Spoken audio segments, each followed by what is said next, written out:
Hey guys, Tom Drzapolsky here. Again, one of your directors, and I'm also the acting or the appointed security chair. So I wanted to talk about this post for just a second. First of all, the trigger for this post, I believe, was a car with three passes and then parked in somebody else's space. So some issues with that, of course, and then also the response time of security. Around the time I took the time to call security, also talked to the interim manager to get some more information for you. Around the time that someone called and reported that three parking pass situation or someone parked else in someone else's site, there was an RV or camper parked that was blocking a road, and evidently people parked there and then went to dinner.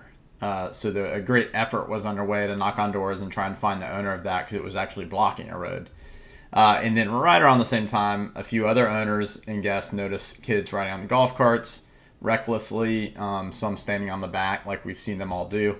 So then they were kind of in hot pursuit of that, while also trying to check on that parking situation. So there's, like all things, there's always a little more to the story. Some people say it's been 30 minutes and they haven't been here. I've waited an hour.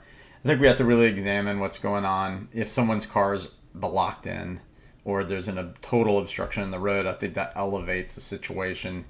If we have a parking pass issue with too many, wrong spot, etc., that can easily be resolved over time with security, with the ticket, with the renter, with the rental agent, with the owner. All those things come together. But let's talk about something else, parking in general. It still remains a challenge, and it will be. It's not going to be resolved this month, but I believe that it's something that we as a board, in particular with the new board coming in August, can engage that in a meaningful way to bring about policies and rules that are enforceable. But I want to dispel a few myths if I could. First of all, there is this idea that renters are only allowed to have two cars. That exists nowhere in rules.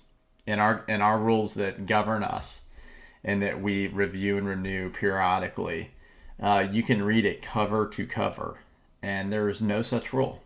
And so how do we ask security to enforce a rule?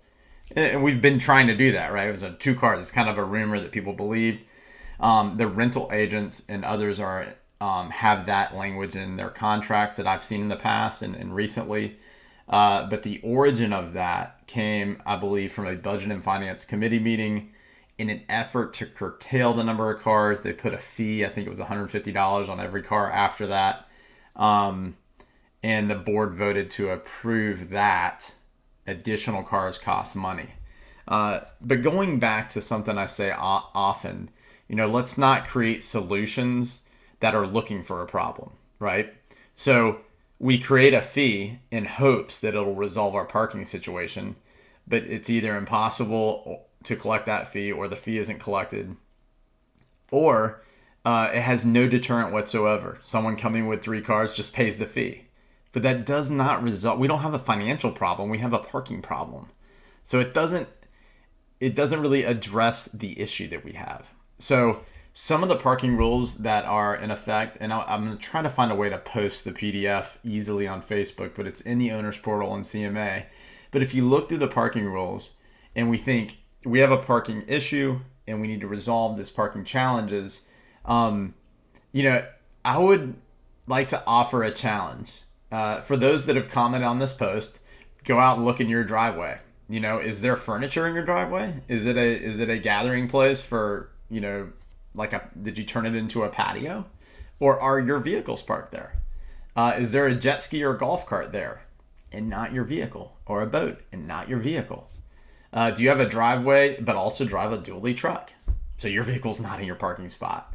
The parking issue transcends owners and guests. There are owners completely out of line right now that are not following the rules. Drive around the community and you'll see some really cool patios have been set up in driveways with the car on the street. And those are great spaces. Don't freak out if you're one of those people. But what I would suggest is, if we as a community are going to acknowledge we have a limited access to parking and some challenges, we cannot place this on the back of renters as though they solely are causing that. You can look behind the front office. There's a row of overflow parking. And that parking space often is occupied by owners who live in those homes and use it as their primary parking. You go around the other side, and they may not be using their driveway at all. So there's a spot we could have used. So we as a community have to decide whether or not we're going to take this seriously and try and do better.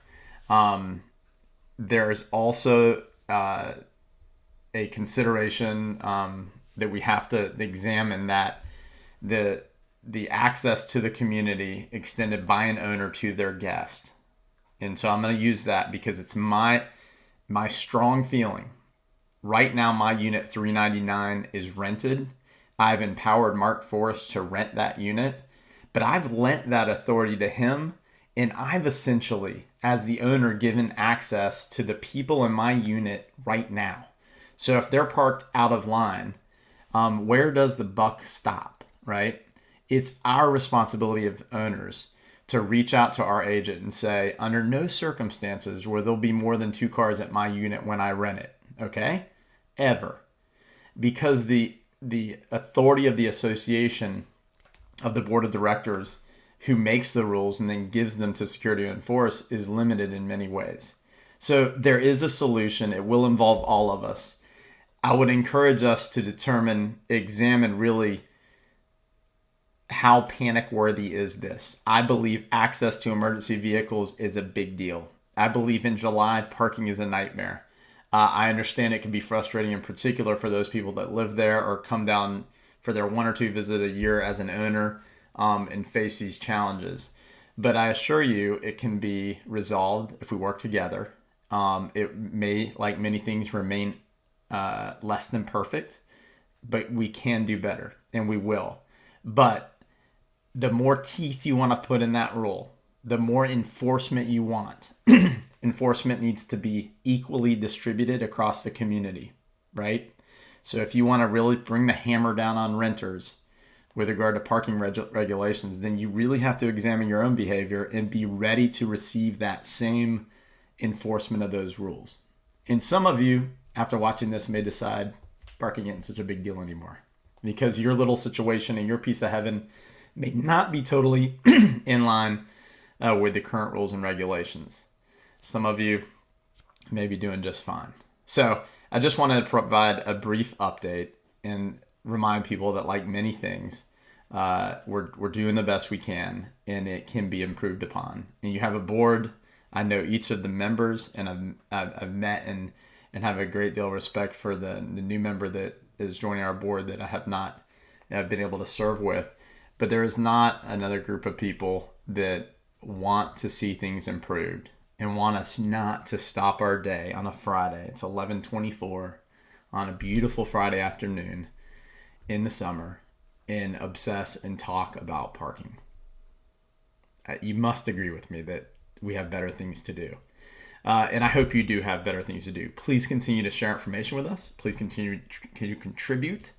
I can see a town hall Zoom meeting about parking in our future. I think that we can engage this content and come up with some solutions. And then I also think that we can not obsess over it right now because we can't solve it. So if you want, get in your golf cart, patrol venture out, and call security every time you see an infraction. I would prefer and encourage you to go watch the sunset or go fishing or grab a novel, dive into a book, and recognize this is a problem we're working on, and we're going to do better. But I hope that this isn't the most important thing in your life. So with that said, it is a beautiful weekend ahead.